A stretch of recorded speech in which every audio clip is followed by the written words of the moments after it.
Good morning. Good morning, Quenda era. Hey, we're killing it at this point, aren't we?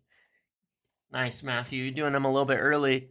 I always wait till the last minute because I always got to pay. So, um, good morning, everybody. Yeah, Kenda, that was some really cool news this morning that we're gonna definitely cover and talk about because we're gonna go back to our list and keep updating it, and saying, you know, we're following this plan. We're following this plan that we got. We're following this plan that we've got here. It's good shit. More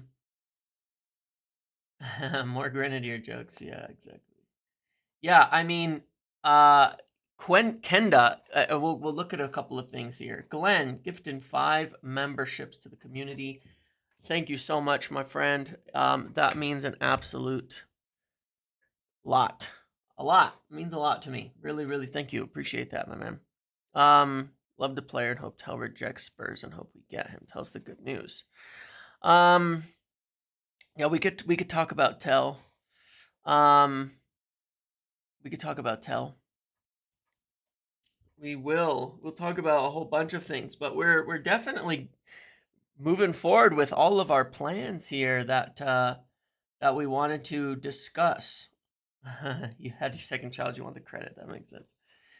But honestly, it's like, yeah, Tel it's a loan deal. We'll talk about that here, but all of our plans, all of our whole thing moving forward, everything that we are doing is moving forward in the way that we would expect. It's great. It's fantastic. Is Dorgo a signing based on data? It's based on scouting and data, sure. The thing is that for a long time, United have been scouting and watching young players before they break out and are incredibly expensive and not making those deals, right? Very, very rarely have we gone and made those kinds of signings. But, you look at like Ahmad right now, who's probably our best player. And that's one of those instances where we followed through when we didn't get Jadon Sancho that summer. That we followed through and said, look, this is a talent that has virtually no minutes. But the talent that can be seen from scouts and people who watched him at that time is insane. It's unbelievable. It's on another planet. And it's worth signing him. And worth paying at that time, like 19 million for a player that had, I think, like 9 minutes, something little like that as a senior player. Kenda and Dorguin, what happens to Dallo Mazraoui? Good question. We're gonna look at our depth chart and all of that again. Good question. But this is the new plan. Remember, we kept talking about having a senior player and a development player, or that kind of rotation. That's what we're doing, and we're going to sign these young players. I've said it time and time again. We're going to rebuild this team with young players. We're going to rebuild this team with young players who, so that we have 5 years of players developing and improving. Because remember, what have we done for a long time? What have we done for a long time as a team? We've kind of kept buying to fill holes with old players. Every time we need a player, what do? Who do we buy? We buy Casemiro's. We buy Eriksen's, right? We buy players that are often not necessarily always on the decline, but we buy them like right in their prime or on the decline. Or we buy Ronaldo, we bring him back. Or we buy Varane. Look at how much money and wages we have spent on trying to cheat the rebuild. Ragnar, Tel loan is probably off, Spurs pushing. Kenda, Ederson, Gyökeres, Osimhen, left 10, and we're cooking. Is that realistic? Sure, we'll talk about it. Cavani, Ibra, Pogba. Even when we brought Pogba back, yes, he was young, but we were like, we wanted to bring him in. Matic, Mata. We could talk about all the signings we brought Pogba's actually kind of young when we re-signed him, so maybe that's not the best one. But yeah, Schweinsteiger and the Schmidfield, Mata, Matic. So many times we have bought players who are welcome money mouse, who are like, they're ready right then and there. Di Maria, yeah, gosh, so many, right? And then what happens is they're constantly declining. They're constantly declining, or they're at like their peak, and then they start declining. And you look at that and go, it's the wrong time. It's a couple years before their decline often, but they don't last that long. They're certainly usually not on the up, right? Like they're not players who are getting better all the time. We've bought a few like that, but then we've dumped them into teams where they're expected to compete right away, right? We've dumped them into teams where when we buy young players, we're expecting them to compete instantly. And that if we're not winning the league, then they're shit, and so there's so many different things wrong with that. But we want to rebuild this team with young players so that across the board it's on the rise, and we don't keep having these holes, where we're moving players out of position and doing all of that. Yeah, and look, we have some young players like that, like we've got guys like, like Xerxes, Rasmus. This season we did it a bit better when you look at the ages on average, right? They're all more young. And so it's the right balance, right? We need a balance of players who are, good and young and developmental. And we kind of did that in a lot of respects. In most positions, we've bought players who we now have like senior players that can play in those positions, and we need a lot more growth behind them. Because the other factor is then when we'd have a solid player, then what do we have behind them? We would never have good, strong developmental players coming through behind them. We'd end up buying old players like Eriksson and such for depth. And then our depth would be players who are, not growing that are just, it's just been a mess of squad building, and we're doing it right. We really are doing it right. And so that, that's what we're going to talk about today. We're going to talk about Quenda, Tel, summer plans, all of that kind of stuff here in a minute. Interesting, and then we're going to do our squad vote. And I was just saying on Twitter, right, that it's pretty funny because what do we do every time we do our squad vote? The first thing we vote for is Ahmad rather than a position, right? We say Ahmad, right 10 or right wing back. Well, and we always say we need two Ahmads. Well, this is our second Ahmad, is Quenda, right? This is our second Ahmad, is Quenda. We will go into more detail on what kind of player he is, but it answers the question. It solves it for us, and it really sticks in line with what we want to do. So for Europa game, obviously, that was a really, really nice win. Really, really nice win. In the end, I thought it wasn't so nice for part of the game, but it was a nice win in the end. Undefeated, only team to not lose in Europe. Huge turnaround from like drawing the first 3 games to winning every game after that. Amorim still hasn't lost a game in Europe this year, which is pretty sweet.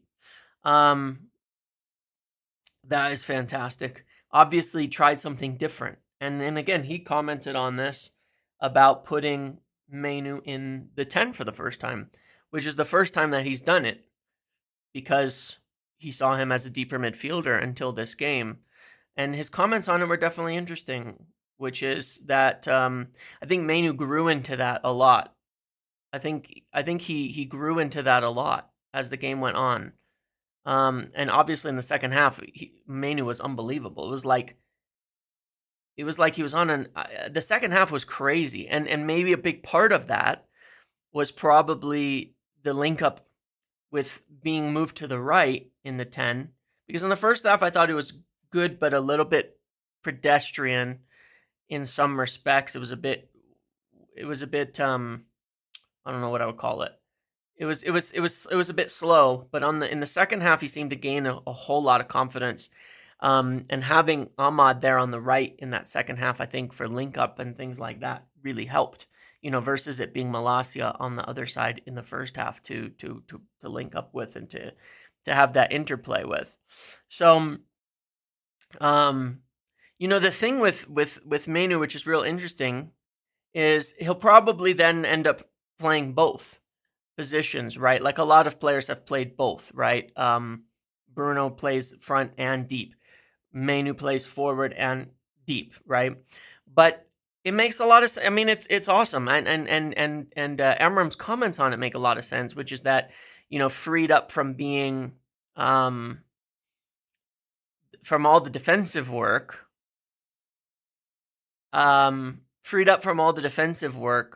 Obviously he's more free. Now, Kobbie Mainoo I've always rated as a super high player. It makes sense then that it worked really well because he's such a good player in tight spaces. And he's probably better than most of our other forwards, any of our other forwards, besides maybe Ahmad, in tight spaces. So naturally, he looked very, very good in that game in tight spaces and controlling the ball in tight spaces. Long term, I think it probably is matchup dependent, but matchup dependent, right? Because there was certainly not a lot of pace in that front line, and you'd struggle if you were to run like Mainoo and like Xerxes and Bruno as a front three at times, because there's just not a lot of pace. There's really nobody getting in behind. But again, for certain matchups and certain lineups, it makes sense a lot. I've never said he couldn't play as a 10. I said he's not a 10, and I still don't think he is. I think he's an attacking 8, but we don't play with a 3-man midfield.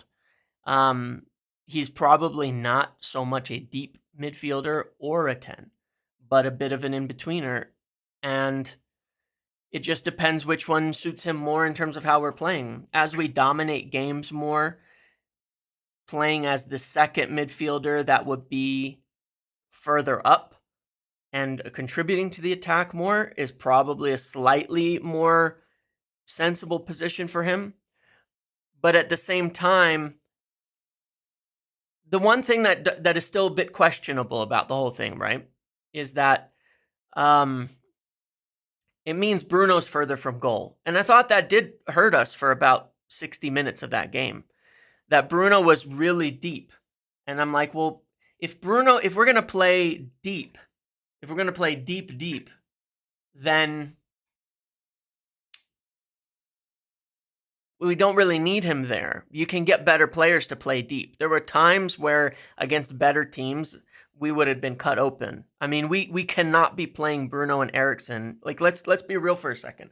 This was a Europa game. It's very good for players to have multiple positions, and it worked well. You cannot play Bruno and Eriksen as a midfield pairing in the Premier League. Okay? Like, you cannot do that. It's impossible. We'll lose every game if we played Bruno and Eriksen deep in the Premier League. You can't do it. We got away with that against them because we can. Because we were dominating them. We had massive possession against them, and it was a much easier matchup, right? And look, yeah, Bruno moving deeper and as he ages and stuff makes a lot of sense, too. If he can develop and do all of that. But it's I think at the end of the day we can just look at it like options, and that's the best part of it, is that it gives us options. But if you look at the forward line for like next year, if you sign Quenda and Ahmad is your right 10 and you sign a striker, who's your left 10? Because I don't think it's Kobbie Mainoo in the long term, but it means he can play there, right? It means he can play there. I'm not sure his future is there. My point on it is not Ugarte was resting. My point on it is not that we would play Eriksen and Bruno long term. My point is the fact that we could play Bruno and Eriksen long term tells you that it's maybe a little bit presumptive to assume everything off of that game. I think that in the long term, Kobbie will still have to become better as a deep midfielder. But in the short term, having the ability to play in both positions is only a win for both of us. For everybody involved in this situation, having the ability to do so.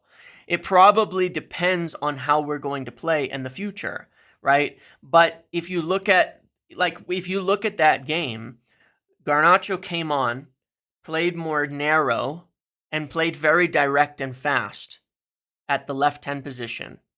Well, he did a lot better than Kobbie did in that position when he came on. But then you'd probably have Ahmad on the other side. So I don't think Mainoo will be in the first 11 as a 10. But he will probably be a player who can play in the first 11 as a 10 and as a deeper midfielder or as an attacking 8 as we become a more dominant team, similar to like Morita or someone like that, who used at Sporting, who could play everywhere.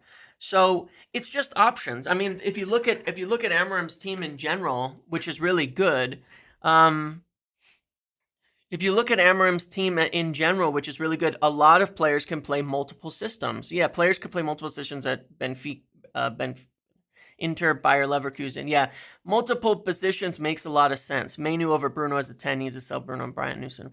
I'm not sure about that. I think it's multiple positions as well. Kobbie's better in a 3-man midfield than a 2. Agreed. And so that's probably would be his best position, is if he was an advanced midfielder in a flat 3. Some people have said that. That makes sense to me. But we don't play that way. So yeah, he's a little bit of an in-betweener in this system.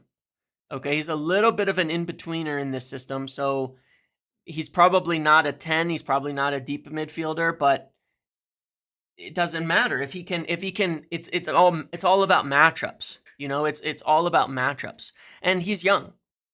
So if he decides to keep him as a 10, what does he got to develop? His playmaking, ideally get some more pace, because again, I don't think we can get by not having much pace in the front 3 like we did. I mean, again, I don't think you could play Eriksen and Mainoo as 10s in a Premier League and succeed. There's not enough pace. When you go against teams that press us and play a high line, it's not dangerous enough. But maybe with different matchups, either way, it's fluid. It's all matchup dependent. And the fact that he can, and he's so young, whatever. And if Amarim says that Amarim has obviously seen him as a deeper midfielder for most of the time as he's played him, deeper most of the time until this game. And now he played him there, and he said, he was struggling a bit focusing on defending, so he's not able to get there. But either way, I think he could do both. I think he could definitely do both. Whatever he puts him in. But I think we have to yeah, Bruno is faster than him, actually. Bruno's incredibly fit too, which obviously makes a lot of sense. But I think we'll have to see how it works. I disagree that he can't play deep. Our best game of the year was against Liverpool, and he played in the partnership with Ugarte in that game. And that was our best game of the season in terms of performance, top to bottom. And he played deep in that game. So it's not like he can't. That's the thing that I don't really understand. Like, I acknowledge he played as a 10 and did well, so he probably can. He also played many good games deep. So acknowledge that he can play deeper too. He can play in both. And so that's good. That's just good. Let's just accept that as a positive, that he can play in both positions, and we'll see what suits the game and the matchup best. Okay? And the more that we balance the team, then the better I think we'll be in different things. That's not really true that Mainoo's always been a 10 at the academy level, by the way. It's not really the case. It was more as an 8 in a flat 3 as a more advanced midfielder, not necessarily as a 10. Why do I want Kobbie to play deeper? I don't necessarily. I want the team to play best. And I don't think that it doesn't really particularly, like, when you look at the team and what we would want ideally, like, you have to ask yourself this. If Ahmad and a striker is if Ahmad is a striker, if Ahmad and Osimhen are your forwards, if Ahmad and Osimhen are your forwards, then is Mainoo the right fit long term as a left 10? I don't think so. And I think that will struggle, especially in the Premier League and when you get into the Champions League. I think that would struggle a little bit. I don't think that it has the right balance. I don't think it has the right balance. I think that if you compare it to something like, maybe like Cunha or something like that, it's probably better. But I would just, again, give it, you need pace and power, essentially. Low blocks, though, yes. Against the low blocks, yes, but for big games, it's not enough. It's not enough pace and power. That's what I would say. Again, I just want to point out Garnacho as a praise to him for that game. It was his pace and power on the left that helped that, right? It was his pace and power that unlocked that game for us. I'm not saying Mainoo didn't do a great job in the second half, but it was Garnacho's directness that helped us immensely in that game to open things up. It feels like both Mainoo and Bruno are tweeners. We should sell both and buy an ideal tenant. No, and I think that Mainoo can develop into either. I don't think it's really necessary. So, that's what I look at, is just that he did really well, but he did really well where probably Ahmad would play. I don't think we need to label him as anything. Yeah, we don't have to label him as anything. Let's see what he develops in. He looked good in the 10, and Amorim complimented him on it and said he looked more free and he was happier, right? And I think that's the biggest, he was commenting that's the biggest factor, right? Is that he looked more free, he looked happy. That he looked more happy, he looked more free. So he can be whatever, and that's cool. Up until this point, Amorim has seen him as a deep midfielder because that's where he's deployed him, and now he sees that he can also play forward. We'll see how that works against tougher teams. If he'll get a chance at 10 against tougher teams, we'll see how that works. If it works well, then awesome. Mainoo is an incredible player, and whatever happens, figuring out a way to. I think the most important thing for him and for Amorim is to figure out where his best position is and develop him, whatever that may be. But there's also a lot of players who can play both in Amorim's system too, which is the good news. So either way, it's fantastic. It's just positive to me. The fact that he can do it is just positive. He can be an all-rounder. I think he could be a deeper one. I think he could be a 10. I think he could be an attacking 8. And I think it's right, think about it, Ed, I agree with you. That's the thing. It's we don't have to think about them being a 6 or an 8 or whatever. Think about their skill set. I think that Kobbie's skill set means you want him in the attacking areas, but you also do want him involved in things like the build-up because he's so press resistant. He's so good at getting out of pressure. He's so good at moving in these spaces as well. And he's so good at so many things in all action that you can find a place for Kobbie in any team, honestly. And that's the good part. Are we going for players who are young and physical? Yes. Yes, absolutely. Yeah, it doesn't have to be one exact thing. It doesn't have to be one exact thing. So that's the nice part. And I think that if he's going to be as a 10 later, as we continue to go on and against tougher teams, there are aspects to his game that would have to develop quite a lot. Because he's not really a creative passer, at all. He doesn't have the creative flair that a Bruno or Kevin De Bruyne does as a more prototypical 10. He doesn't have that passing flair, at all. he has the basics, things like, getting that cut back across to Dalot. That's fantastic.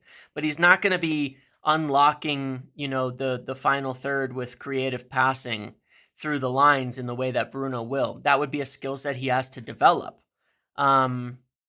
which maybe he can because he's so talented and he's young. But that is not necessarily his strong suit either. So, but we'll see. It doesn't matter. Kobbie's a great player. We will find a place for him in general. We will find a place for him in general. So that's the good news. Young players developing, all of that. Yeah. Yeah, and it's all flexible. And the point I always made about the Amram system is long term, the second midfielder is an attacker, not a defender. And I think that the reason Amram kept using him deeper is not so that he could do tons of defending, but because long term, as we become more dominant in the Amram system, that other midfielder is actually is really just an extra attacker. They're, rather than being like you end up in a 3-1-6 very often, and they're a part of the 6, and that's the good news. And that's what you want anyway, is that we get dominant, that we have 6 attackers. So even that second deep midfielder is an attacker. They're an attacking 8, really. And the better we get as a team, the more that will happen as well. But yeah, you certainly do have to have a bit of legs to get up and down, but it just depends. The better we get, the easier it'll be to solve these problems as well. Either way, you'll probably see very little difference between a 10 and that attacking 8 in most phases as we become very good, right? Because you could even see there were times we dropped into the flat 4 in the midfield. So it's like, what's the difference? They're all defending the same spots and then attacking the same spots. So it's not that different in some respects, depending, but it's a good problem to have anyway. Yeah. So really, either way, it's exciting. Either way, it's exciting. And I trust Amram, whatever he moves and however he wants to do it. I back it. And if he starts to see Mainoo as more of a 10 now, then I back it. I've always said that about Amram. I trust him, and I always will be willing to learn new things. Okay, Geovany Quenda. Who is he? What type of player is he? All of that. Let's flip it over to here really quick. So if you watched prior to when we were first looking at Amram and all of that, and followed a lot of the things that I've been speaking about, I think the one player that I would have said we should sign from from Sporting would be Quenda. That'd be the one player that I said we should definitely sign. If you had to pick one player, it would be him. 17 years old. He's a bit taller than this now, just for what it's worth, and is growing. He has grown a little bit in this season. If you watch him, he is a little taller than Amad Diallo at this point. I don't know how tall he'll end up being, obviously, but I would guess he'll end up being around 5'10" or 5'11". Probably a little bit taller than Ahmad, but he is a little taller than this already, if you look at him on the pitch in comparison. If Ahmad is 5'8", he's definitely a bit taller than that at this point in time. But he's really similar in profile-wise to Ahmad, and in how he would be used, how he would be deployed, all of that. He is he's essentially would be used in the same way. And when Amram came in,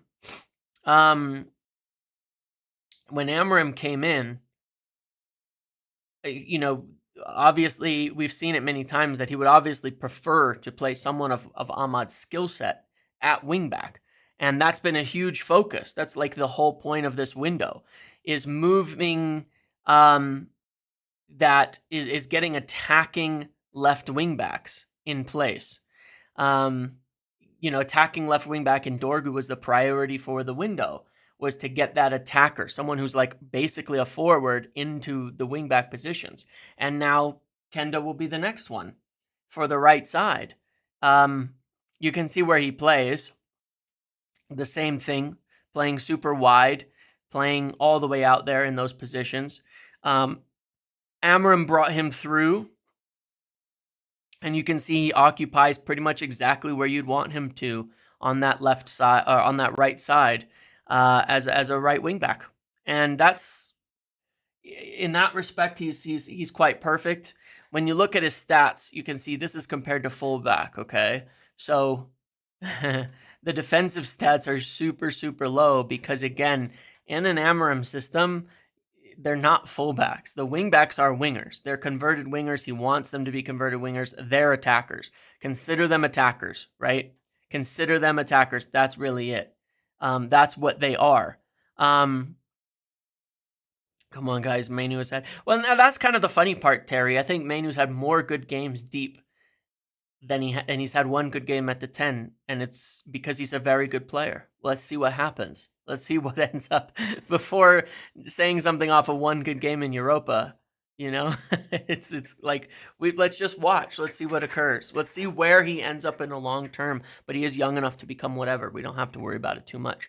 But yeah, this is what's very funny. This is obviously compared to fullbacks, that he's going to have a super low defensive stats because he's not defending. He's an attacker. And again, in this Sporting team, they're going to be attacker. They're going to be attackers. The whole wingbacks as wingers begs the question why he's never tried Garnacho there. I would suggest then the only reason is because he doesn't think he works hard enough for it. You know, that might be the only answer. But regardless, you can look at the qualities that he does have. Quenda here that fit what we know. Progressive carries. He loves dribblers. He loves dribblers. He absolutely loves dribblers. Players who can carry the ball forward from deep. Very creative. Even his passing is progressively well. Get on the ball, carry and move it up the pitch from the wide areas and create chances. That's what he wants out of his right wing back, and that's what he gets. I think the thing with Ahmad is so good at right wing back, but he's such a good goal scorer that you want him close to the goal too, right? And so this will give us that, that ability. You look defensively, he's not a defender, but he is an attacker. He is definitely an attacker. He's definitely a forward, playing in these wide areas, and it fits really well with what we want to do there. So this is like the one guy, and I would go to the Academy Scoop account. I've been watching Sporting for a while. He's been as we know, right? As we know, he's been watching Quenda and talked about him all the way back as well in summer. And here I'm not going to play this video because I don't want to get in trouble. But if you look down here, this is him. And this really, really, really highlights again what we saw yesterday from Dalot scoring, right? Which is where you want your wingbacks in an Amram system, crashing the box, attacking the empty space at that far post, because you have your narrow forwards. In here, right? You have your narrow forwards occupying the position, and then you get them in there. You get this wingback getting that empty space to attack the back post. And that's the position that he plays in. That's where he is. That's what he does. He fits it to the letter better than anybody would have. And what I would suggest strongly is he will be the wingback. He's so good in the first phase and second phase of build up and link up to get out of pressure. He's so good at it. And Amram loves him, brought him through into the first team, trusts him for the biggest games. He's super athletic. The reason why I'd also say he's the wingback over Ahmad is he's more pacey. He is more pacey. He is more dynamic in open spaces, but he also has Ahmad's intensity. Yes, Ahmad's intensity, his every action being like really intense, really aggressive, really dynamic. He has that. Everything is at 100 all the time.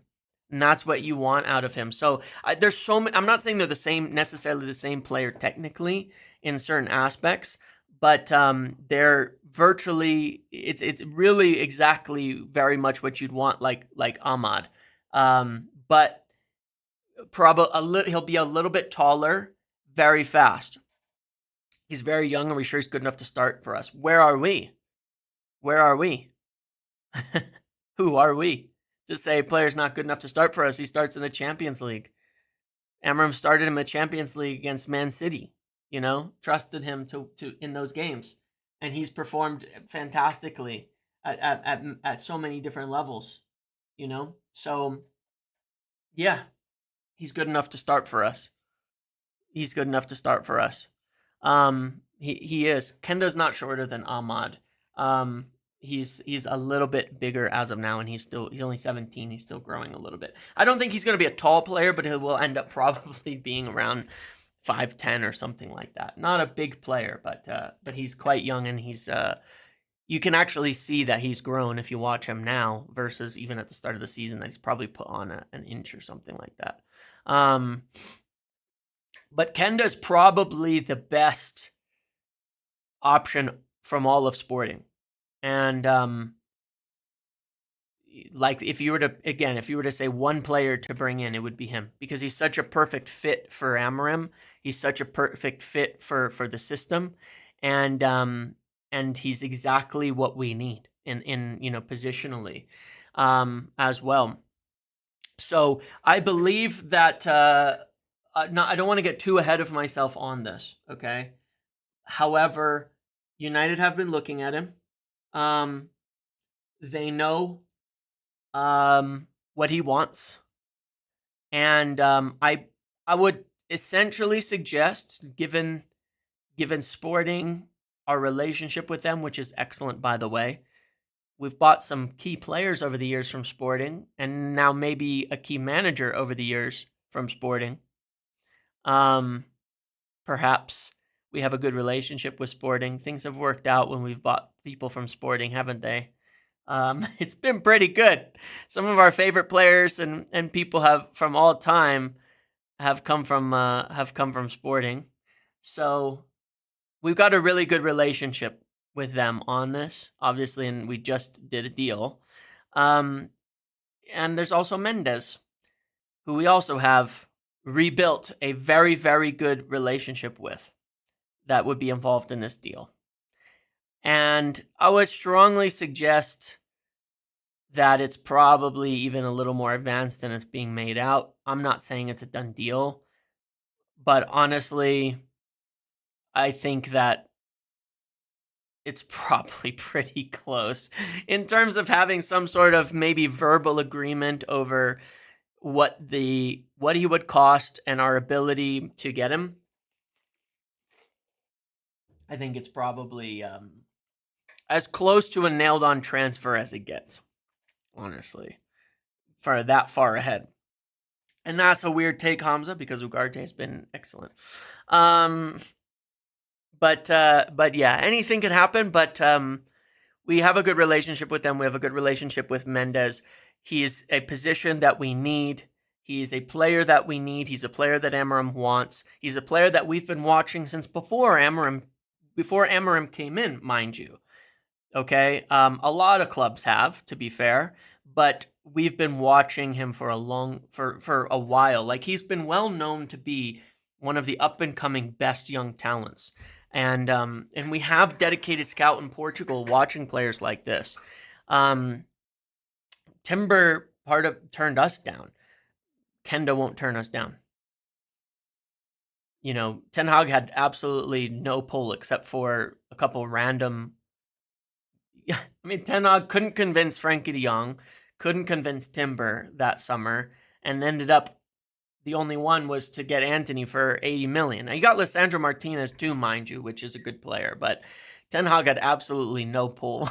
I mean, it's kind of hilarious that two of his key players just didn't want to come join him. Like, whatever. But Amorim has a really good relationship with guys like Quenda. with a young player like him. Is essentially his talisman. Yeah, Alessandro was second. He convinced Weghorst. Oh, well, okay. Sorry, excuse me. He convinced Weghorst. Okay then. You convinced Weghorst and Amrabat. That's pretty good. That's good stuff. Anyway. Well, there you go. Okay. Yeah. Yeah, Lowry reported on a while ago that we were watching him. I've talked about Quenda a number of occasions too. He's on our list. We'll go to our list, but you can watch a video yesterday. He was on that list with Tyler Dibbling, as our potential right wing backs. As our right wing backs, Dibbling and Quenda were the two that I was thinking we'd go for. One of those two, because Wilcox has a good relationship with Dibbling, but Quenda is the other obvious one that we like, that we've been watching. So we'll see. But I don't. Yeah, I believe that would probably end Dibbling. And considering the price that they named, £55 million, absolutely fucking absurd. Then yeah, that's that's kind of crazy. That's out of that's absolutely wild.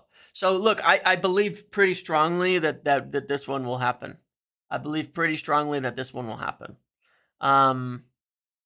It seems like a good deal. I imagine it'll be something like 40 million euros plus add-ons to get it done, and it'll be a very, very key position for us, and it'll be something super solid. So we'll put him into our charts in a little bit later. But this is a very, very good one that answers a lot of questions for us on what we're going to do in the long term. In terms of Tel, I don't have much new to tell you, because we're all waiting.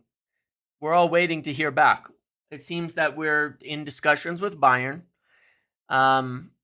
We've already had our discussions with Tel. I think the challenge here is, how are we going to convince? How would we offer a better project? How would we offer a better move for him?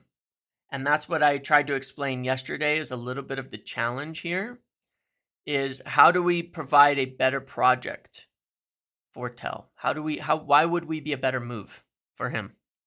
And I'm not hearing a lot of answers to that at the moment, because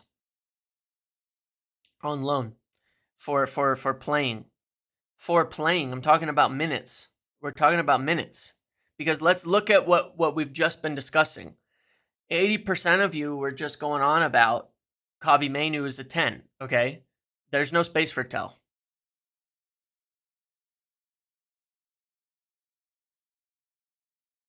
There's no space. We have too many forwards then. He's not going to get minutes here. And if he is going to get minutes here, then who's not playing? I'm not talking about the project as a quality of project. I'm talking about, no, they do not have a stronger front line than us. Son is aging. Solanke is injured. He will play immediately. He will play at Spurs. He will play a lot. Okay? At Spurs. He will absolutely play a lot right now. He will play at Spurs. He will get in that team. For us, he's going to play over Werner. And Solanke is injured. He will play in that team. It'll be Tel, Son, and Kulusevski being their starting three. Son will play in the middle. That's what will happen at Spurs. And that's clearly what they're going to be offering him, especially because they're willing to buy him long term. That's what's going to happen. We have two strikers. He walks into that Spurs team ahead of Werner and these guys. He's going to play. I'm not saying it's a better project. He's going to play more minutes there if we don't sell any of our forwards. He's not going to play at striker for us. We're not going to not play Xerxes and Højlund. That's not going to happen. That's not what's going to happen, and I don't believe he would play at striker for us. He's described his position as best as left 10. That's his best position, as left forward. Okay.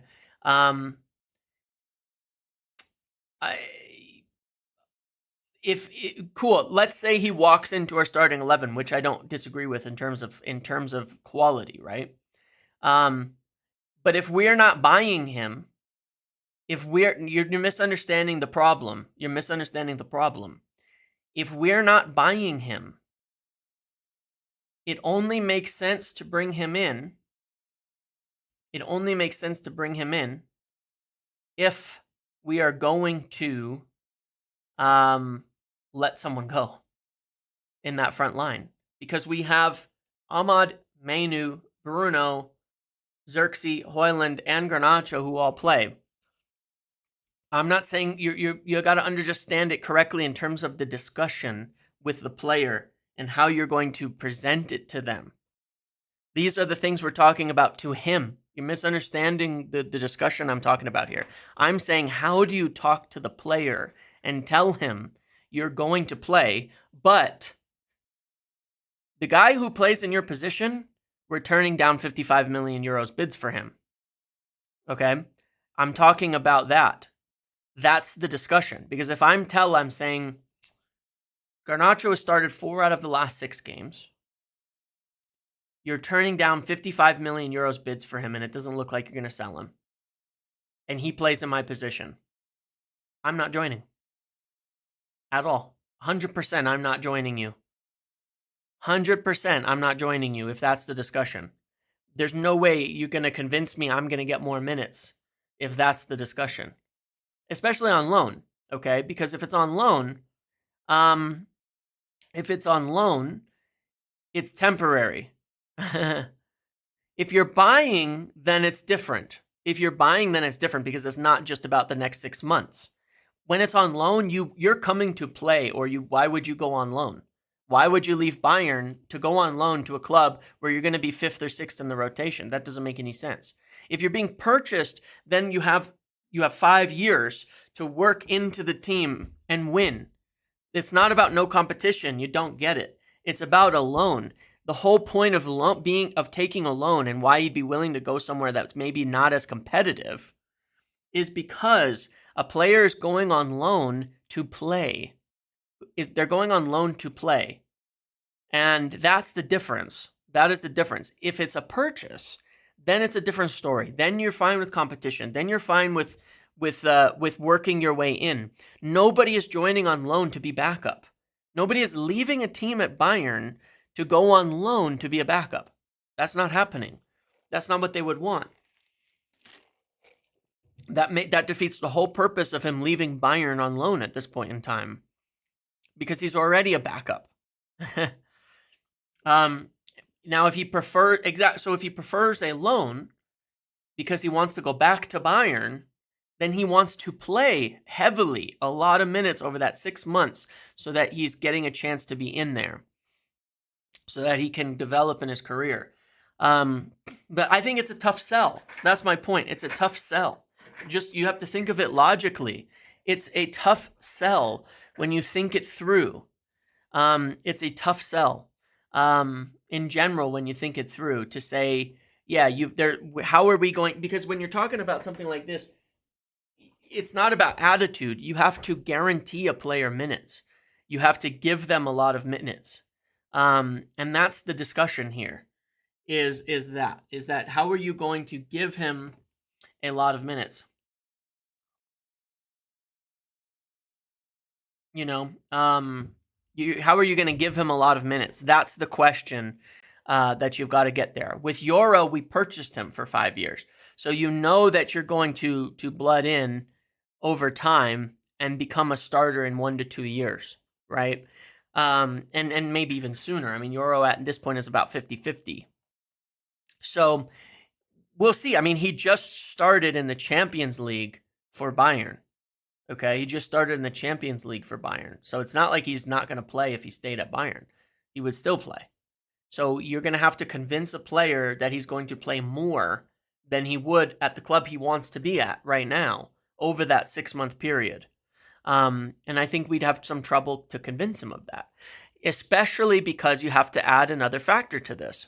We just bought Dorgu to play left wing back. That means Dalot and Mazraoui will play more on the right, which means Ahmad is going to play more up front and less in the wingbacks in the short term. Okay. So if Ahmad has that position locked down, then you've got two strikers and you're competing against a number of players. I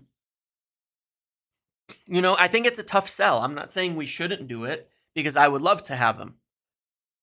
You have to understand what I'm saying. I would love to have him. I would love to have him. But for Spurs, I don't think they could convince him on loan either, because you're correct, they have a bunch of forwards. But if that's why they want to buy him. They want to buy him because that's a different equation. Buying is different to a loan. That's why Spurs could not get him to go to them on loan with the number of forwards they have. They could not get him to go on loan to them. That's why they want to buy him, because then he can nail down a spot long term. But in our team, he's competing with 3 players for one position if he comes on loan with how we're kind of set up now. So it's a tough sell. So I want to see, I'm curious how it plays out, because I think it's a tough sell to the player. And I think that's probably the problem that we're running into, is that it is going to be tough to convince the player to join us under those circumstances. Given some of the information that's out there about the whole, about what he wants, why he's going on loan, all of these kinds of things, I think it's a tough sell. I think it's a very tough sell to him. If there was a loan to buy, then potentially that helps with that argument, right? That potentially helps with that argument. But I think, game in and game out, we're going to look at, I think that we would be looking at. Was there something new, Red? Can you post the link in the chat? Does it let you? So I just think it's a tough sell. I think it's a tough sell. That's all. But we'll see what happens. We will see what happens with this. I really think it's a difficult situation in general, and that's why I haven't been optimistic on us getting him in. I also don't believe that necessarily, that at this stage, that all week I've been, that it's less likely Garnacho will be sold, and so I feel like it's, I'm not sure. I'm just not sure what's going to happen. I'm not convinced he wants to go to Spurs. Me neither. I'm not convinced he wants to go to Spurs long term. Yeah. Right? Tel would start ahead of Garnacho. Okay, let's say this. Okay, good. So let's say this. Let's say Tel starts instantly ahead of Garnacho, and I think he would too. I think he's a better player. Then why do you turn down $55 million for Garnacho if he's not your starter? Because if Tel is going to be as a starter, you'd be insane not to get 55 million euros in profit for your backup. Insane. Absolutely insane, especially given Tel's age. Because then you take that money and you would invest it to make the team way better for that same money. That's 55 million is way more than enough if he's a backup. If Garnacho is not the starter, 55 million is a huge price.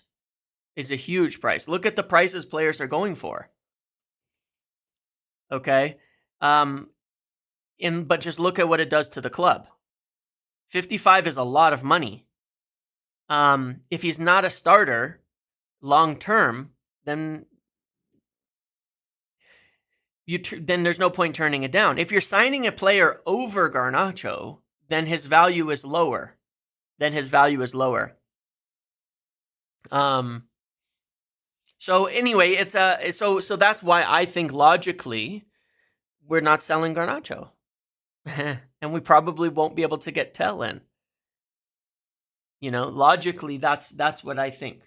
That we're not selling Garnacho and we won't get Tel. That's just logically what I look at.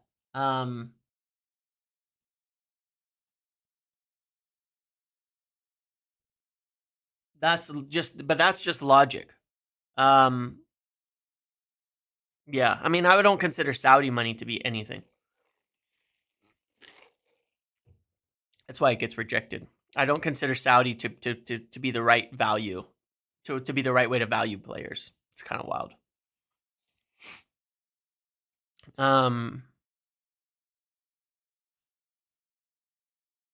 So when are we tasting? We probably won't, because the only players that we're selling are old that they're not trying to buy. Al Nassr, I don't think Garnacho would go to Saudi, and I don't think Rashford would go to Saudi. That's why there's no way for them for that. Why we're not going to get offers there. What does Rashford do if he stays? He'll also compete with multiple players. We'll see. There's been talks between Barcelona and Rashford himself in the last few hours. Yeah, he's been waiting for them. So I guess it depends on that. You know, if that doesn't happen. I think if you base Amarim's more recent comments, obviously it's like he's opened the door for Rashford to come back at any point in time and made it not personal. When you look at his sort of revision of his comments the other day, so if Rashford didn't leave in this window, obviously it's up to him, but the door is open for him to get back in the squad for Amarim. Amarim hasn't shut the door on him. So that would probably be the most likely outcome, because it'd be really, really rough for a player to sit for 6 months not playing. I don't think it would suit anybody. It's tricky, this whole Tel situation. I'm going to be honest with you. It's tricky. Because if it was that simple, yeah. No, I see the thing from Moretto, yeah. I still think, again, it's more likely that Rashford gets a move at the end of the day, because there's still clubs interested. I think we would probably consider sending him to Villa if he would be open to it, considering that report says that. There's a lot of clubs interested still. Villa have money, right? They just sold John Duran. That's an interesting one. Villa are obviously filthy rich now. They could afford his wages. They could afford half his wages for the rest of the season. And they need a forward. That's actually pretty interesting. Actually pretty interesting.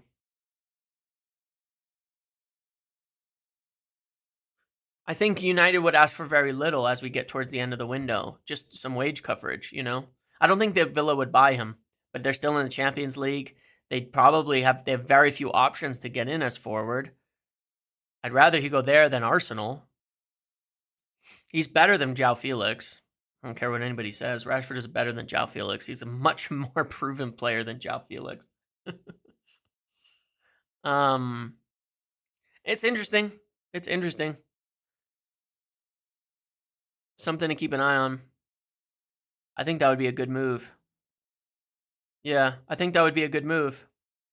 He fits them stylistically. He is absolutely better than João Felix. It's kind of a joke to suggest otherwise. João Felix has never even come close to the heights, despite the hype that Rashford has reached in his career. Not even just in the last few seasons. Like, it doesn't have to be a top player on current form to be better than João Felix. But that's why they would take a loan. You know, realistically, they would take a loan. Yeah, it might be like that Lingard loan to West Ham. Sure, something like that. I think they would take it. Look, I mean, it's sort of an interesting one, because you'd have to start being open to clubs in the Premier League taking him on, for sure. But that's interesting with the whole John Duran thing. The whole John Duran thing is interesting. You know, makes a lot of space for them. It's worth a punt for them. Would he even have to move? No. And that would make it a little easier probably to do the whole deal. I think it's worth a punt for them. I think it's definitely worth a punt for them. I don't know how you can like, I don't know how you can look at João Felix hasn't been able to nail down a spot at Chelsea. His best season ever is 7 goals in a league. No, sorry, it's 8. Excuse me. It's 8. Like, let's be real. Since leaving Benfica in 2018. Okay, it's been 7 years. It's been 7 years since he scored more two-digit goals. Okay, he's not better than Rashford is. Whatever the current issue is, that's a little crazy. But yeah, and we'll see what happens there. I still think that Rashford is more likely to get a move. Garnacho isn't, and that we won't get Tel. I think those are the most likely outcomes on the three players. I think those are the most likely outcomes on those 3 players. At the end of the day, those are the most likely outcomes. Is that Rashford gets a loan wherever. Rashford gets a loan. Garnacho stays and we don't get Tel. I think that's most likely. I'm not saying that it's like done or dead yet, because we're obviously still trying, but I think it's going to be difficult. I think it's going to be difficult. Villa is really interesting though, and it's being reported for Rashford. That could provide a serious option for him. That could provide a serious option for them. It's interesting. I don't know how it'll work. That's all separate to saying like someone is fantastic or great or something like that. I'm just saying that it makes sense for Villa to take a punt on it. It makes sense for Villa to take a punt on it. João Felix, they'd be having to take a punt on too. I mean, this season where, it seems like a win-win for everybody. Yeah, it's all a punt, but factually, I don't know. I mean, Rashford has better goals and stats in the Premier League than João Felix this season, despite everything. So I think that if they're looking at that, I mean, Rashford has 4 goals in the Premier League this year, so that's decent. I think they'd be interested for sure, and he has the same experience. It's worth a punt for them. I think it's worth a punt for them. It's worth a punt for them.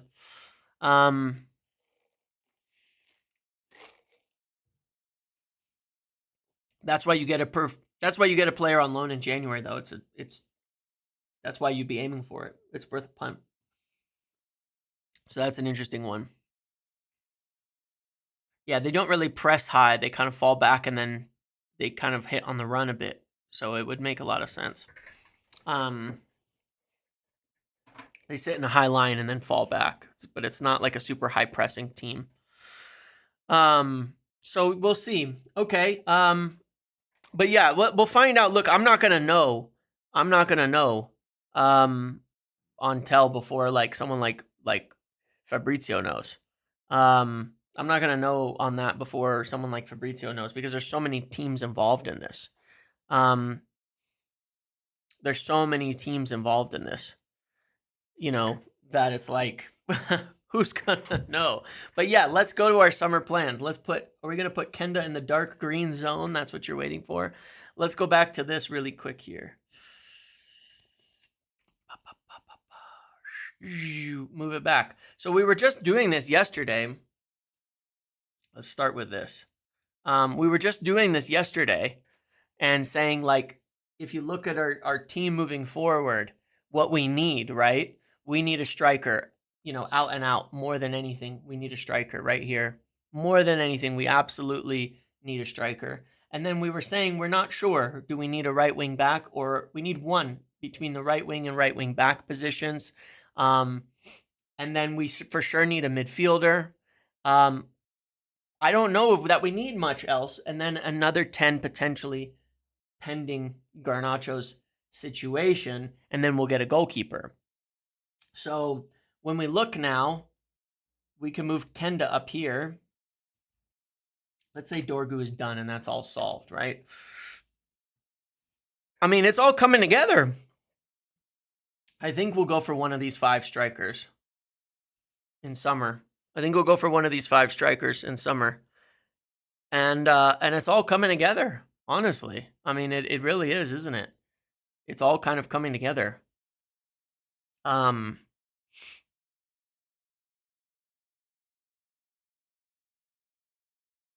know, it's all coming together in terms of what we need. By moving Quenda up there, if we look at like what this could do, you know, let's say let's shift some things. I'm gonna mess with this a little bit. Let's say we got Quenda. Let's take Lysandra out of the center here, right? Even if we didn't want to double players up, we could do this. Like, even if we didn't want to double players up, we could essentially, if we didn't want to have players in 2 spots, we could do this. This is still a little complicated because we'll see where that ends up with Bruno. Is Bruno going to be our starting? Is Bruno going to be our starting deep midfielder moving forward? I don't know. You know, this is a question. Does that mean we need a starter here? I don't know. Right? We don't actually know. Yeah, Yoro's in both. All right, let's take Yoro out and let's say that this is our options, right? Does Bruno become here and Mainoo is a backup? I guess we could put a backup into multiple positions because we kind of have to. Like, is it like this? You know, but then technically Ahmad could also play at right wing back. But this is a squad that's coming together, right? If Bruno's the deep midfielder, then we buy Quenda and 2 forwards, probably. Long term. And sell one of our strikers.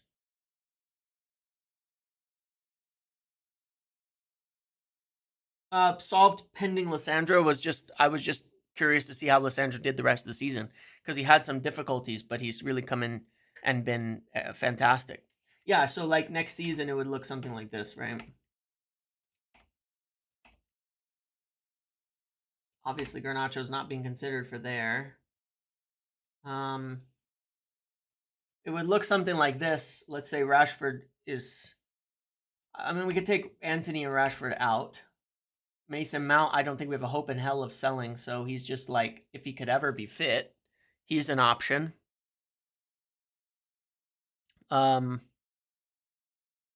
You know, like, it's a good team. Now, if you added in this, if you're signing Quenda, if you add in this and say you get, I don't know, Osimhen.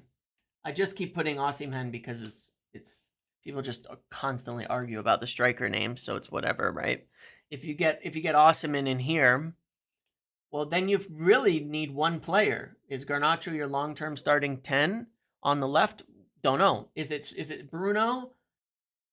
Because if Bruno's your starting midfielder and Mainoo can play there, you may not sign a midfielder. I don't think so. I think it's going to be more like this. And then you're signing, you know, a midfielder like, you know, I don't know, Ederson or something, right? I think it's more likely that for what it's worth. And then that could be your team. You know, that could be your team pretty easily. Be Quenda for 40 million euros, a striker for 60 million euros, and then a midfielder for 30 or 40, and look at the team you've built. That team struggles to finish top 4. It's very average. I mean, I disagree with that pretty heavily. That is shit left 10s. See, it's hard to like gather from chat the feeling on that, because they say that 55 million is a lot for Garnacho, and people say no, it's not enough. But then they say our left 10s are bad. I'm so confused. Are you guys different people? If you're saying our left side is bad, are you a person who says Garnacho is worth more than 55 million? Or are you a person that thinks Garnacho is terrible? I don't understand. I don't understand how these concepts coalesce. How do you put these two things together? How can our left side be bad, but Garnacho's worth more than 55 million.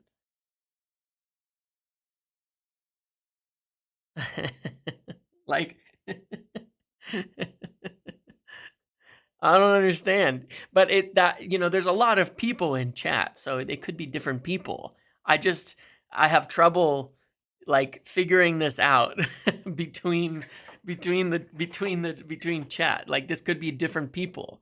But it's either or, okay? Either we should sell Garnacho for 40 million, or that left side's pretty good. I think it's pretty good. I think that's pretty good. And I think when you also look at it, you have a lot of young players who are growing. I mean, Dorgu, Leon, Yoro, Ugarte, Mainoo, Quenda, Ahmad, Xerxes. These are all Garnacho. These are like 8 players in here who are on the up, who are growing in their careers. The ceiling is huge. The ceiling is huge in this team. We're not expecting it to be great right off of the bat. Right? We're not expecting it to be great right off the bat, but we are expecting it to be a team that can improve. So sure, if you sold Garnacho, look, because I have that as number 4, right? If you sold Garnacho, you could go and buy a top forward. So let's say you went and bought Cunha. Is this suddenly like so much better? Is that suddenly so much better? Right? Like, does that suddenly fix it? Is that some suddenly like better? For me, what it means is this, regardless, right? Is that okay? Fair. What if it's Tel? What if we ended up getting Tel, and he goes on, and it's a loan and an option, and we end up buying him? Okay.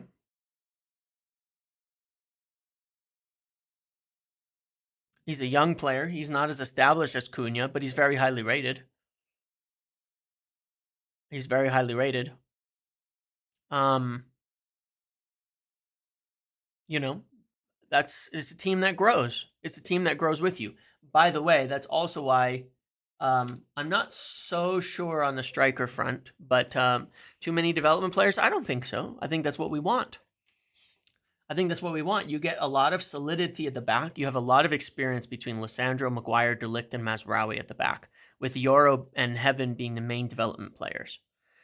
You've got experience in different positions on the sides. You've got Bruno and an experienced striker. I think it's actually a really damn good balance in the team. I think it's a very good balance in the team. I think the thing that is the most interesting about it is that we actually would have a team with this, right? But let's say we don't. Let's say we don't sell Garnacho, and this is the setup. All right. This is doable for 40, 60, 50, 140 million. 140 million. Okay. Osimhen has experience. That's why I put him in there instead of someone like Aghawa or something who's younger. But Osimhen is a very experienced player. He's not young. He's played a ton in Champions League, but still young, but still experienced. It's a good team. It's balanced across the board in many different positions. So it seems like this would be an ideal potential plan to go for. And then you would look at, okay, do the players develop as you want? And then there's no obvious hole in the team if you build something like this. And that's where you want to be as a club. Because when there's no obvious hole in the team, you can just say, okay, who performs and who doesn't perform as well? Okay? Who performs and who doesn't, right? So then, sure, if one of these players just doesn't perform up to the level, you have all the profiles now. We've never had all the profiles. When's the last time we had all the profiles in our team? Can you remember a single time in the last 10 years when we had all the wanted profiles in our team? Because I can't. I can't remember the last time in the last 10 years where we actually had all the profiles we wanted. Need another left 10 maybe. Yeah, a new goalkeeper, yes. A new goalkeeper is a separate issue, yeah. It's a 1-to-1 situation. Either Onana or Bayindir leaves and one comes in. We didn't have it for much of Fergie year. Yeah, in the latter Fergie years, totally true, correct. We didn't build the team very well in the latter years, right? But we've not had a team with all the holes filled profile-wise in more than 10 years. You know, when we had you add the you know, this is the time. Look, this is the time. You build this, right? And then you add your cherry on top players. You know, that's when you would be signing guys like Pogba, you know, not current Pogba, but that's when you'd be signing guys like Pogba. You have this for a season and then they're developing, they're growing, you have the profiles you want, then you sign your Pogbas, your star players to kind of fit in where you're not getting enough top level play and you move someone to depth, right? That's where you start to level the team up from there and you go big on one player in a window to just like boom the team, you know, and you keep signing young players. You know, that's where you do that, okay? But we've been trying to do that before we're ready. We've been trying to do that in an unbalanced side. So we signed Pogba when we end up needing him to play off the back four all the time, to pick the ball off the center backs. Like, you realize, like, that's how stupid we've been. We signed players, you know, if we signed Wirtz right now, he'd end up playing in the midfield or some shit. You know what I mean? Like, or at wing back, because we just don't have the options. I'm just giving as an example, maybe not, right? But that's what we've done so many times. We've signed players and then they end up, you know, raising the ceiling before we raise the floor. Like, we put people in the complete wrong position because we've had to try to solve gaps in the team. I mean, we played Fred as a defensive midfielder for 6 years, mostly wasted his time here because you could see that as an attacking 8 in a totally different system, he probably would have been seen a lot differently. He got a small chance at it while he was still here, which was good for him. But we didn't use Fred. Like, there was no, we signed Fred for 50 million and then put him in the wrong position. We've done it so many times with so many players. You know, we've done it time and time again. I'm using Fred because he's not even a star player. I'm talking about like our regular signings, you know, as our regular, like if you put Fred in this midfield spot where Mainoo's been playing, he would have been insane right now. You know, he would have been insane in that position, covering ground and doing what the skill set he has would have been. I would have loved to have him to play next to Ugarte in this too. You know, but we had a position where they were playing as like deep holding midfielders. You know, McTominay, even for all his credit, I don't know that he actually fits into the system, but there was certainly it's just weird the way we've done it because we've had so many holes in the team. We've had so many holes in the team that everybody had to play in the wrong position. Everybody. Over the years, and it's just kind of wild how that's happened, and we've done that so many times over the years, and put people in spots where they can't succeed, and that's an issue. The thing with that is funny about even that Fred thing is if you watched him before we signed him, you say he can't pass. Fine, he was a final thirds player. He was a very, very good, high pressing, energetic final thirds player, more of an attacking midfielder than a defensive midfielder. So was he not so good at passing from deep? Yeah, totally. That was his weakness. So we signed him and put him there to accentuate his weakness and kill the strengths because our team had so many holes in it. You know, he was more of a 10 than a 6. If you watch him before we signed him, you know, like at Shakhtar, he was a good player, but he was more of a 10 than a 6. We need a goalkeeper, younger CB than Maguire, 2 midfielders, another right wing back, left 10, a striker in the next 2 summer windows.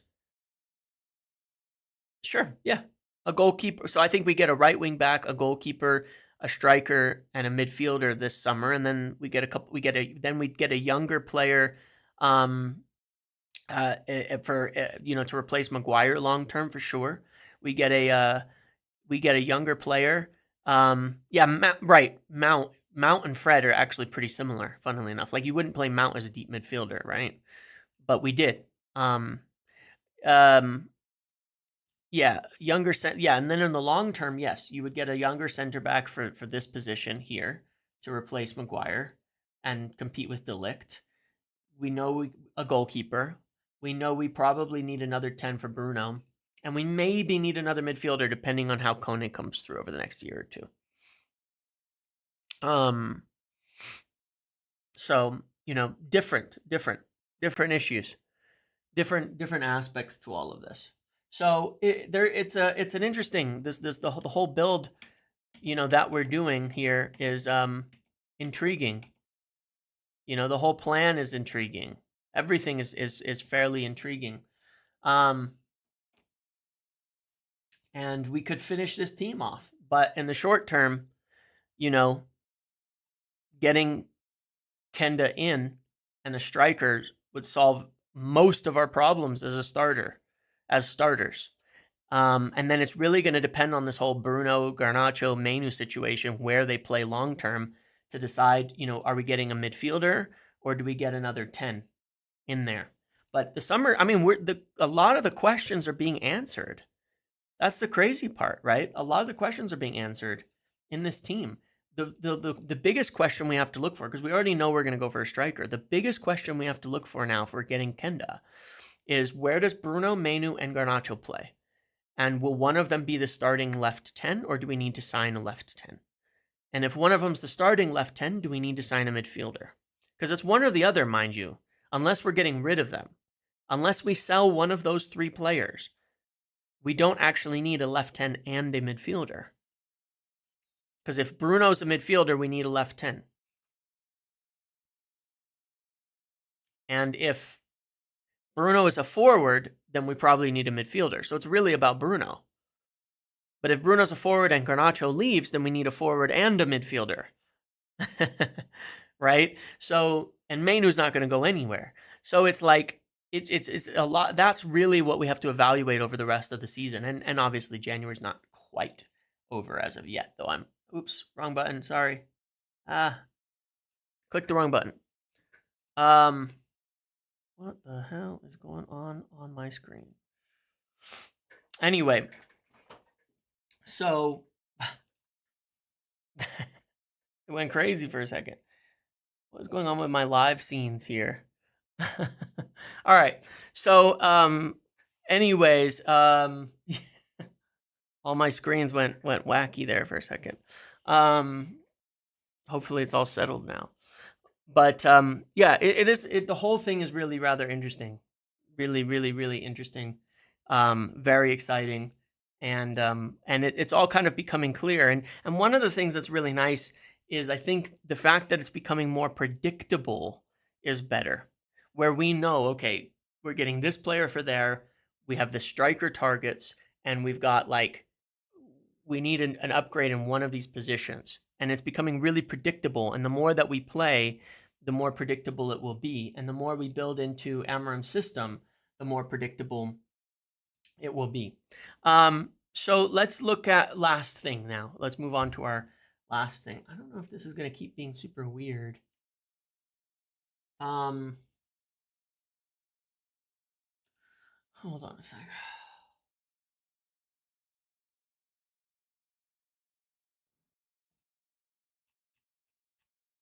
This thing is just being super weird. All right.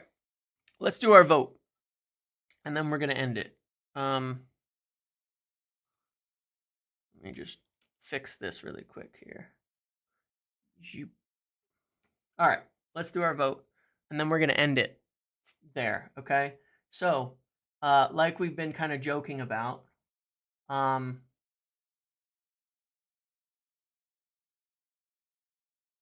we have our Ahmad vote first for Crystal Palace on Sunday. I think we still have something on Kovar. That would be an interesting one. Right 10. Well, it's 50-50. Right wing back. So if he goes right wing back, what are you guys going to do? Vote for Mainoo at right 10 this time? I'm guessing.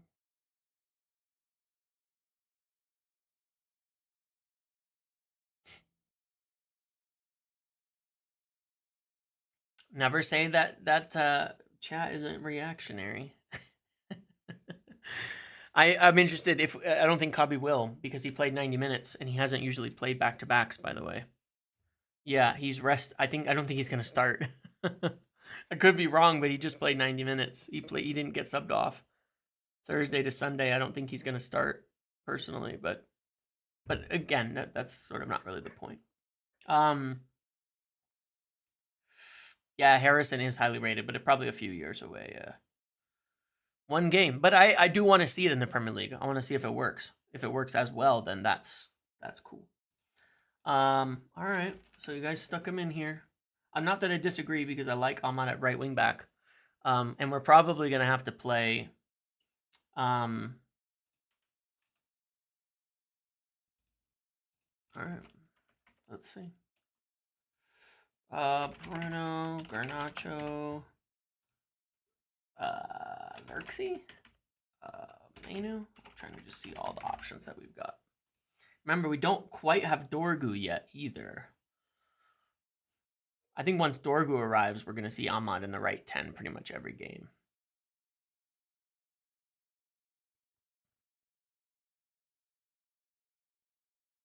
If Kobbie didn't work in a 10 after one game, so you guys would say the opposite and want to chalk it off. No, but it is funny because he's played it deeper most of the season, and we've had some very good games with it. But people won't acknowledge seemingly that he's good deeper. It's kind of funny. Like he'll have a bad game deep and we'll say he can't play deep, but ignore the great performances against like Arsenal, Liverpool, things like that, and say that he can't play deep. It's kind of weird. The answer is both. The answer is probably both, because he's really more of an in-betweener. And the better we get, he'll probably flip around between either or. Like, it is funny, though, because we just played Fulham with Bruno deep. Not as Mainoo at the 10, but with Bruno deep. And it was terrible. Terrible. And now people are convinced that Bruno deep is the option. Like, why? I don't know. That, to me, is where it's super reactionary. We've been terrible most of the time when Bruno plays deep, mind you. Like, we just had our worst attacking performance of the season against Fulham. We created the least chances, one shot the entire game with Bruno deep against Fulham. And now people are like voting that it's the answer because of one game midweek. I think that's just as crazy. Just as crazy. I think Bruno, I'm far from convinced Bruno doesn't need to be in our front line to create chances in volume. It's kind of wild. We've had some of our worst games with him deep. It's more that than Mainoo to me. You know, like the vote is the vote, but it's more that to me. Like that Bruno deep is not it. Like, regardless of whether Mainoo's a 10 or not, Bruno deep is just not the answer to me. I think we were so bad against Fulham. I really don't understand all the positives about Bruno deep. Yeah, last year people were saying Bruno has to play closer to the front. Now it's happy with him playing deeper. I don't get that. I think Xerxes should start up front, though. Like, again, whenever Bruno plays further away from goal, especially in the Premier League, we struggle. We struggle a lot. That's my concern more than anything. What games was Bruno good in the pivot? I'm not saying he was bad. You're misunderstanding me. I'm saying we've struggled to create offensively. I'm not saying Bruno's been bad. He's been a good player recently. But my point is he's the best. He's still far and away the best creator in our team. And we're moving him away from goal. It's who you want. Who you want, not who you think, who you want. Rashford and Villa from Athletic. There you go. That makes sense. Okay. Nice. I'll repost that. It makes a lot of sense to me with the money that they have from Jean Duran. It makes a lot of sense. It makes so much sense, man. It makes so much sense. Yeah, this is going to be Xerxes. Højlund has been not very good. Although, I actually don't think Højlund was that bad yesterday. Not going to lie. Maybe unpopular, but I think he was better than the other forwards in the first half.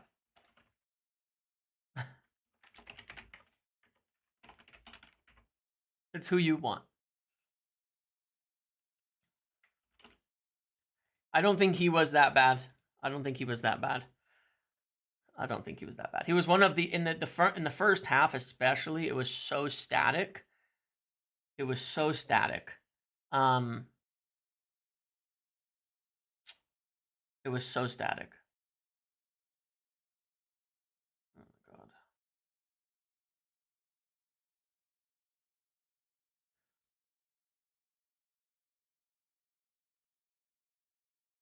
I think Chad is about to vote for our worst front three of the season. And that's why I say people are so overreactive. Mainoo, Garnacho, and Xerxes is not a good front three. Is not. Regardless of if it worked last night, it's in the second half for a brief period. It's not a good front three.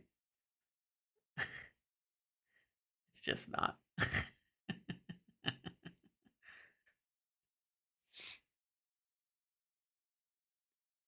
Pretty fun. It's funny though.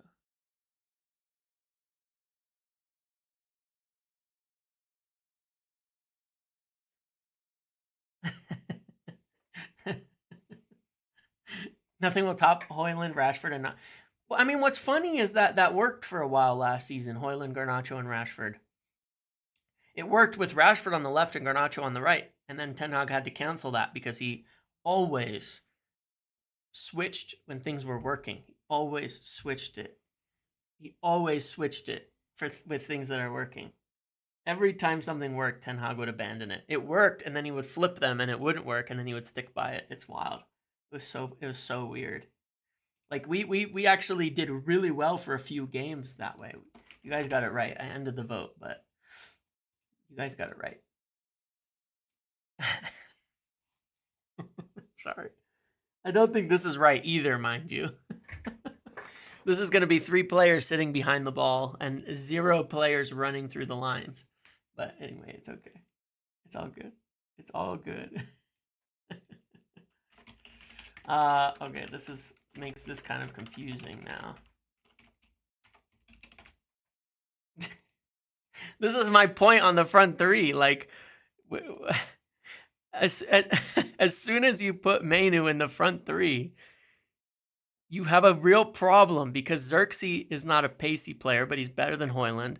And Mainoo is not a pacey player. And now you're screwed. Now you're screwed. This was my point is about the balance of the team. Is as soon as you actually look at it, you're like, hang on a second. Hang on a second. This ain't it. What have they said? Yeah, I got the Aston Villa thing. I got the Aston Villa thing. We got that already, guys. They're considering a move for him. He's preferred Barcelona. Yeah, we know that. May consider options. We'll see. We'll see. We'll see. I'm not overriding. I want to see what chat votes for. I want to know the answers. I want to see it. Maybe I'm wrong. I've been wrong before. I've been wrong before. And I will be wrong again in the future. I'm not putting Casemiro and Eriksen as an option, no. Anyone voting for that definitely needs to get their head checked. That's like the only bona fide wrong answer, okay, is Casemiro Eriksen.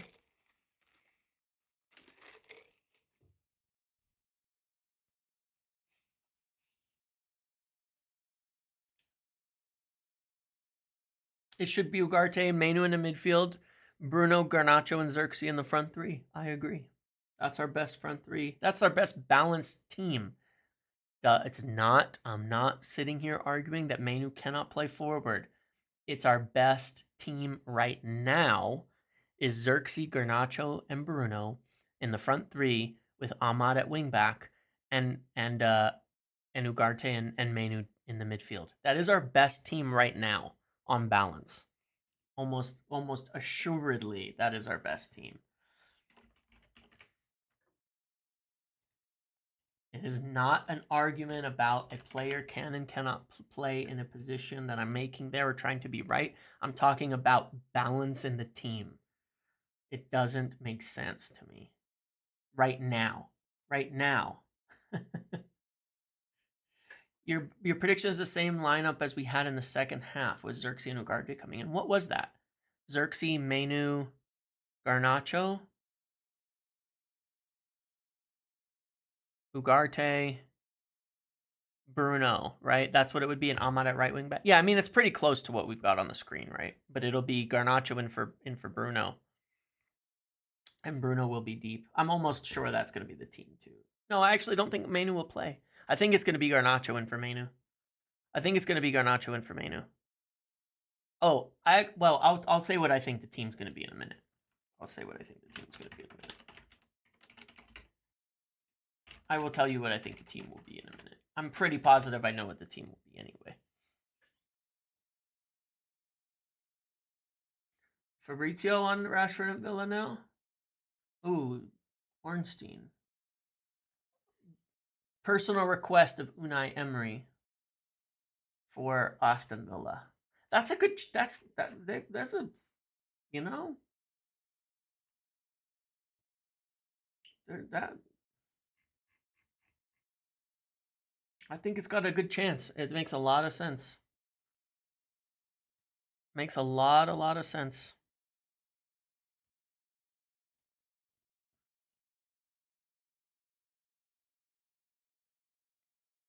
Makes a lot of sense. The deal makes so much sense to me.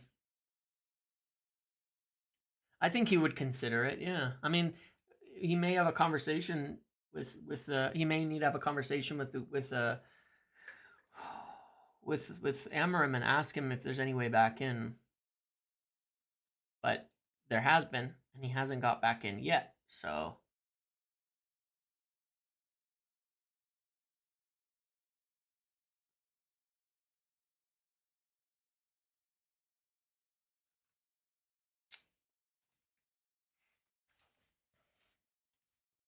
it's an interesting move. Would be a good deal. Would be a good move for Rashford. Would be a good move for them.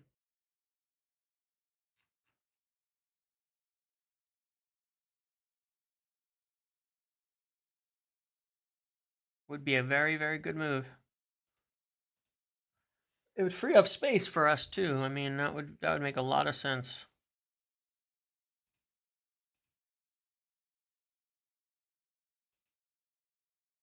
Would Rashi loan help us get Tel? It won't hurt. It gives us more finances. Maybe it gives us more finances, and maybe and it's an obvious squad spot. I still think it's a challenge, but yeah.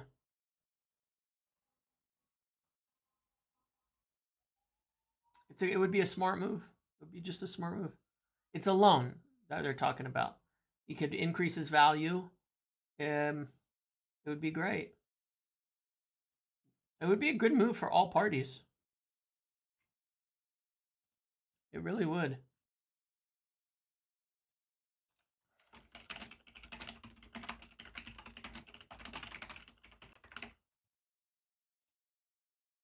Feels very, very sensible.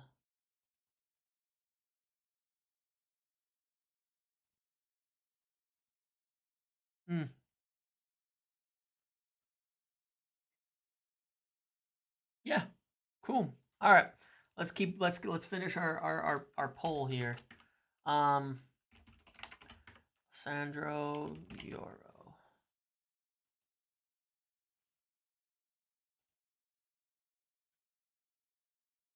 Could he play in Champions League? Yes, you can register new players in the January for the next round, which they've qualified for.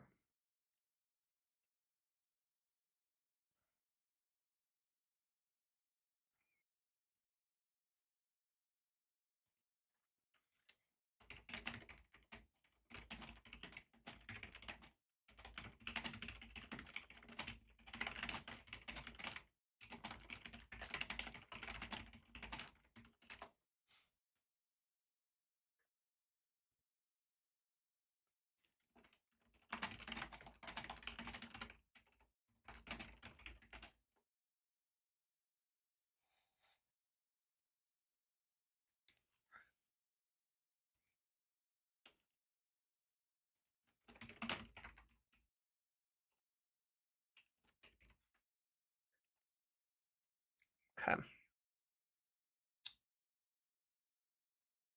There's more than 20 likes. There's 152, but I do appreciate it. Make sure to continue to leave your likes on here. All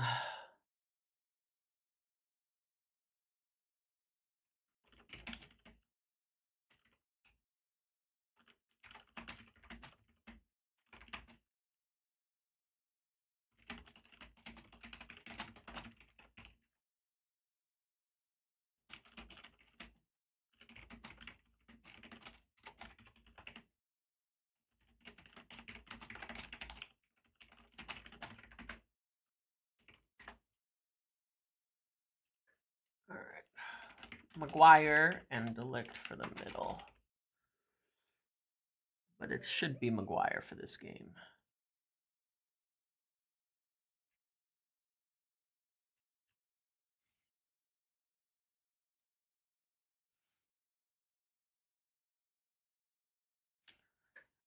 Barry Maguire.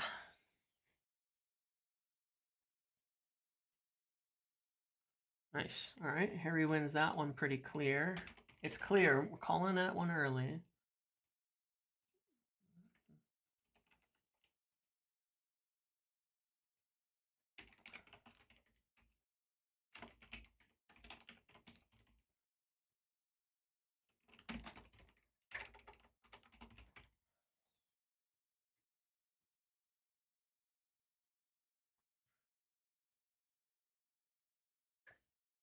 You guys not going to vote for Euro at right center back?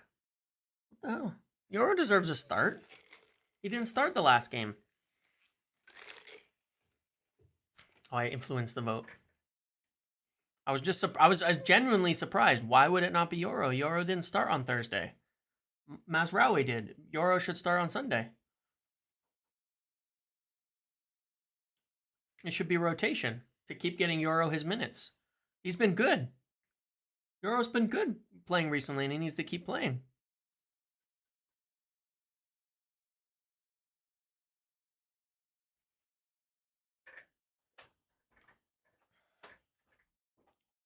Yeah. It's nice, though. It's nice we have a lot of options, though.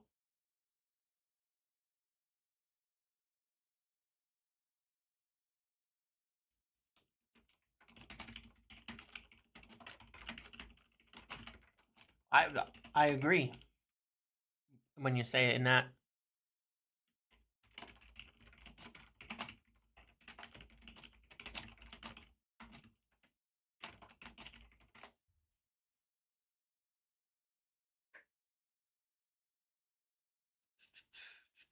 I don't think Palace will be totally a low block, but it's always hard to predict what Palace is going to be. Goalkeeper, I'm quite curious.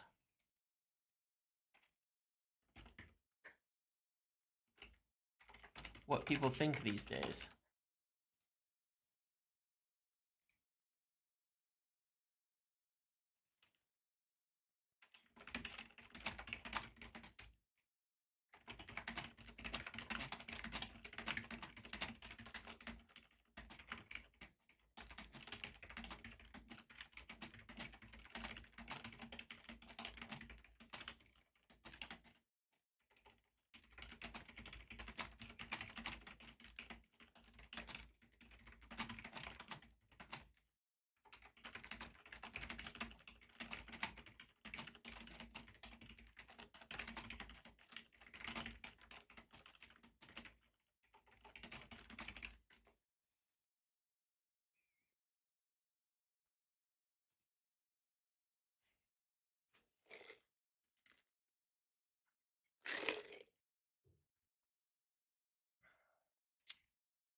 Onana's winning this very, very marginally, but it's close.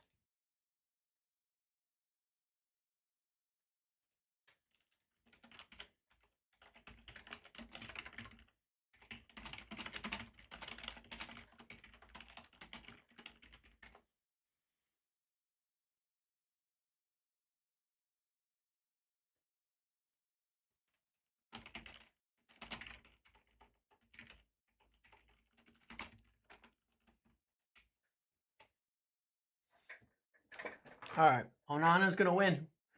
Onana PL by India for cups. That makes sense. Decent rotation.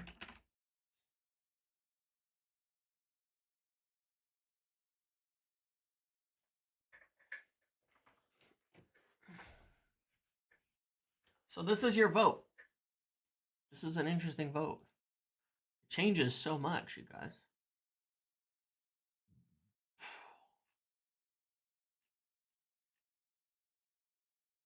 It changes so much. Every week it changes so much.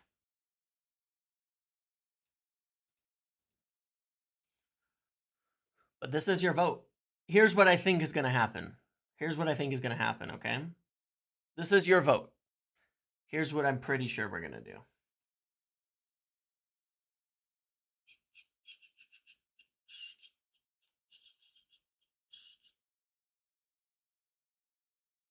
Wait a sec.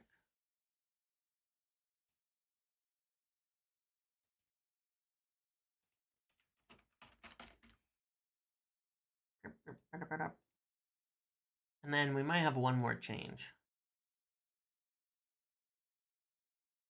Pretty sure it'll be something like this, though. However, we could see one more time as well, just depending on rotation. Because again, Mainoo played 90 minutes, and I'm not sure he's even able to play back-to-back 90s right now. We might see something like this. I don't know. Those are the little things that I think would be yeah, I don't think Mainoo can start. We do need Dorgu in. We do need Dorgu in, because if Dorgu was here, he would obviously be starting on the left, and we'd probably be running this. But Dorgu, I mean, Dorgu could be on the bench. Dorgu could be here. No, he's not making the registration deadline no matter what, obviously, and he's not going to start in day one. I think it's more likely to be this than Mainoo starting again, because he doesn't usually start back-to-back games like that. But I guess we'll see. I guess we will see.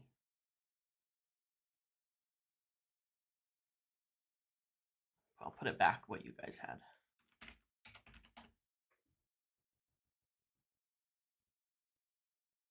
Wait, no, sorry, wrong person. Yeah, he doesn't arrive until tomorrow. Does what's his name? 2 Ahmads. I can't wait. I can't wait to have 2 Ahmads.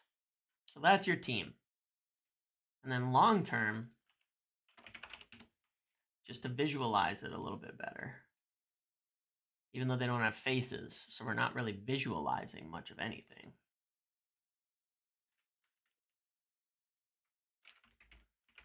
To be fair, wait, I didn't want to do this yet. Because we already looked at it that way. What I was thinking more was that for the rest of the season, oops, dragging the wrong people around. For the rest of the season, I think our first 11 will be something like this if Garnacho doesn't go. I think our first 11 will be something like this, with probably Mainoo, Garnacho, and Bruno all competing for. Well, Garnacho wouldn't compete for the midfield, right?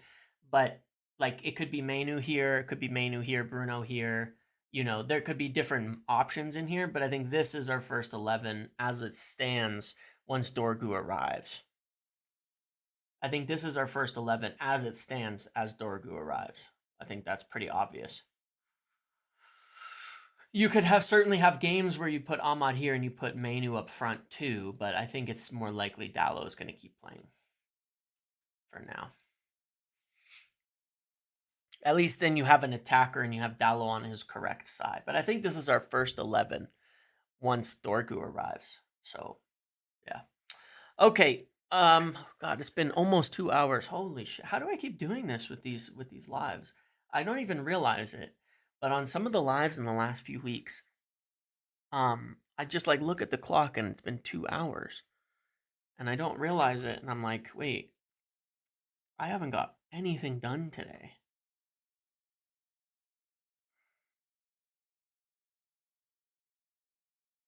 Oops.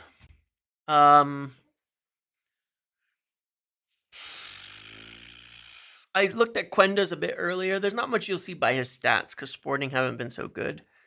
But like he looks like you're not a lot of his stats are like progression stats that you don't really see.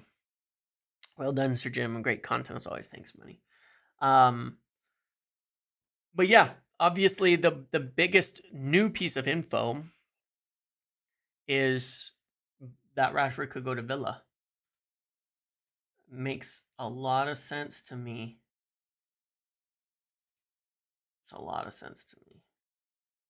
It just seems logical.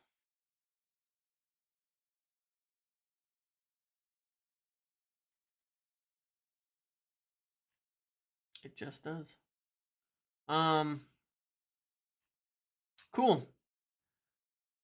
Let's just end it there because I don't have much else. Would Quenda be done for summer? I think we could agree a deal ahead of summer. Yeah, I don't see why not. I don't know how we would publish it. I mean, when you look at stuff like Leon, it's like we still haven't even announced it, even though it's obviously a done deal, you know? So we'll see. Who would replace Rashi? Nobody, probably. Maybe Tel, but for now, nobody.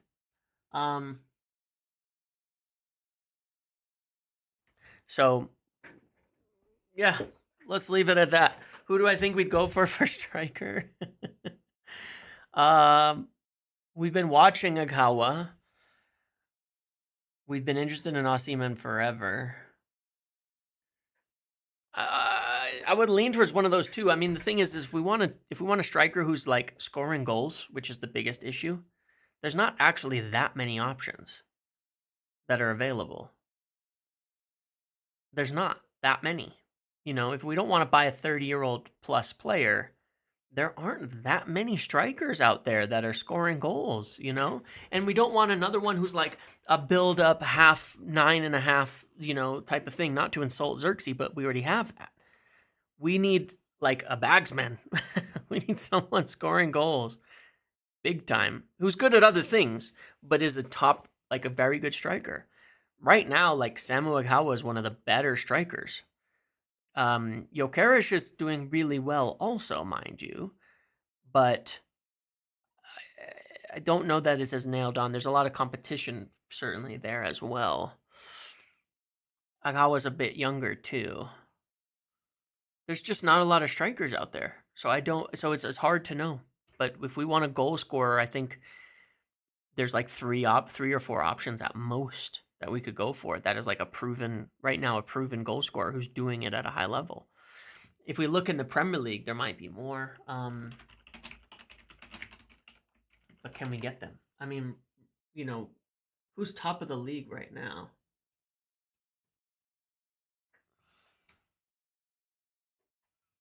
Salah, Haaland, Isak. Obviously, you're not getting any of those guys.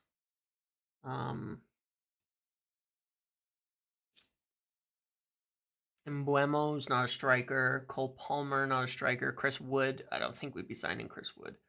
Kluivert. I mean, Watkins. I mean, he might leave before then.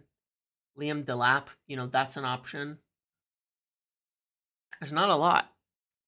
You know, not a lot that we could potentially do.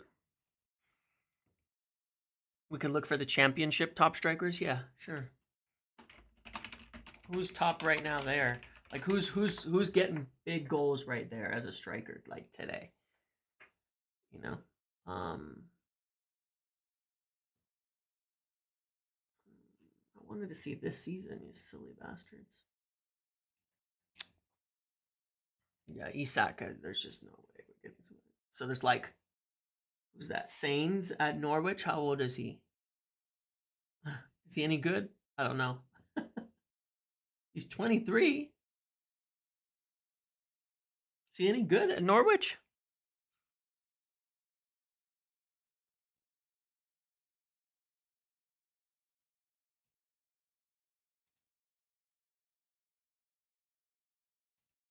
Maha, 26.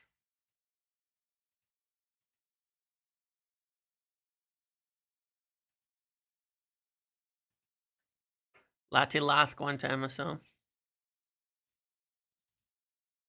It's an interesting thought experiment to look at those players.